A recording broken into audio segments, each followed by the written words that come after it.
Do you struggle to stay consistent with your GMAT preparation? Do you want to know the reason?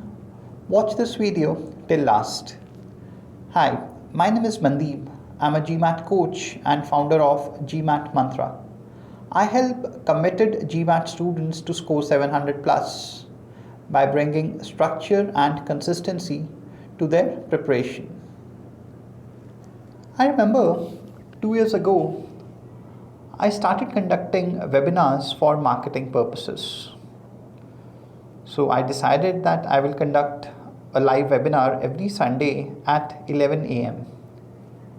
So first time when I conducted this webinar, 5 people registered for the webinar and 2 people turned up.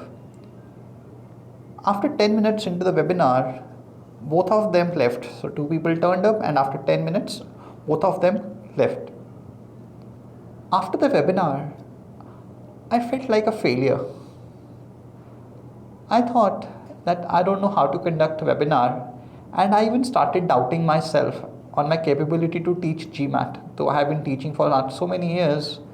Just because nobody turned up and few people left in between, I doubted everything. Myself, my knowledge, my ability to conduct webinars. So I thought that I need to know more about conducting webinars. So for next few weeks, I stopped conducting webinars. I read few blogs, watched some YouTube videos to understand what are the best ways to run effective webinars. And I think almost after a month, again, I conducted one webinar on Sunday at 11 a.m. This time, 6 people registered, but no one turned up. This time again, I felt like a failure. It was again the same feeling. I doubted myself, I doubted my plan, I doubted my capability to run webinars. So every time somebody didn't turn up, I doubted myself. So again, I stopped conducting webinars, and again I watched some videos, read some books on webinars, and again I conducted the webinar. I did that for around 10 to 11 months, where I used to conduct one webinar, and after that for next 1 month I don't do anything, and then I conduct one webinar. So there was inconsistency because I was doubting myself every time I failed, and I was doubting my plan as well. Then I think around 10 or 11 months when I was going through this phase, I was down, my confidence was down. I saw a video by Zig Ziglar on YouTube. Zig Ziglar talked about believing yourself, believing your plan, even when you fail. He said that you just turn up whenever you promise to turn up. Rest, everything will follow. So this time I decided that for next 6 months, I'll conduct webinar every Sunday at 11 a.m. So there were some Sundays when there were 2 people, 3 people who left in between. Then there were some times when nobody turned up. After 2 to 3 months, because I was consistent, I was getting into the depth why people are not turning up, what exactly wrong I'm doing. I realized that because after the live webinar, everybody who registered for the webinar will receive the recording. So when I looked at the recordings, there are many people who are watching the recordings. So I realized that the time that I've fixed for the webinar is not good for my audience, but they still saw the webinar, and that was the recording of the webinar. So the problem was not my knowledge, the problem was the timing. So I thought rather than conducting live webinars, I can just record the webinar and send it to the people, because that's the purpose, that people should turn up and watch the webinar, because that's for the marketing purpose. So slowly I realized that once you start moving in one direction, you will fail. But if you stay there rather than doubting yourself, you just stay there and improvise that situation.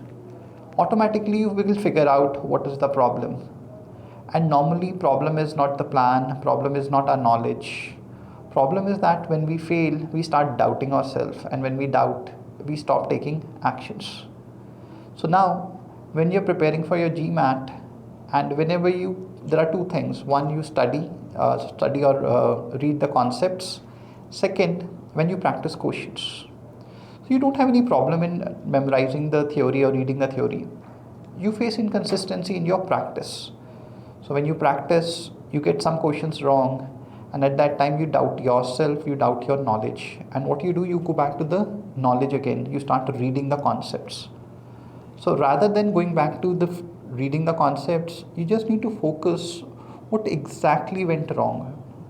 Why did you got the question wrong? There could be different reasons. One, you're not following the right approach. If it's approach, focus on the approach. Don't go back to the knowledge again. Second, maybe you're impatient.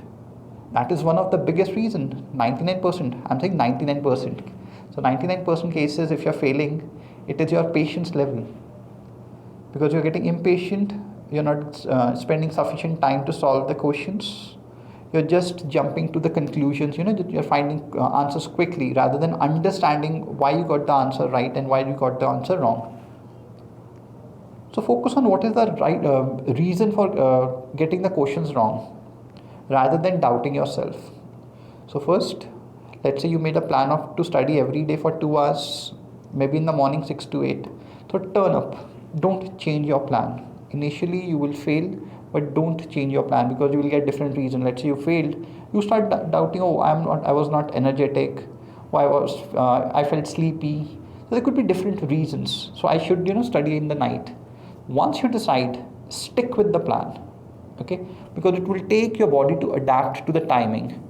Similarly, when you're studying one particular concept, stay with that concept till you master it. So believe yourself, believe your plan, and automatically consistency will follow. Hope this helps you to improve your consistency and your GMAT score. Thank you.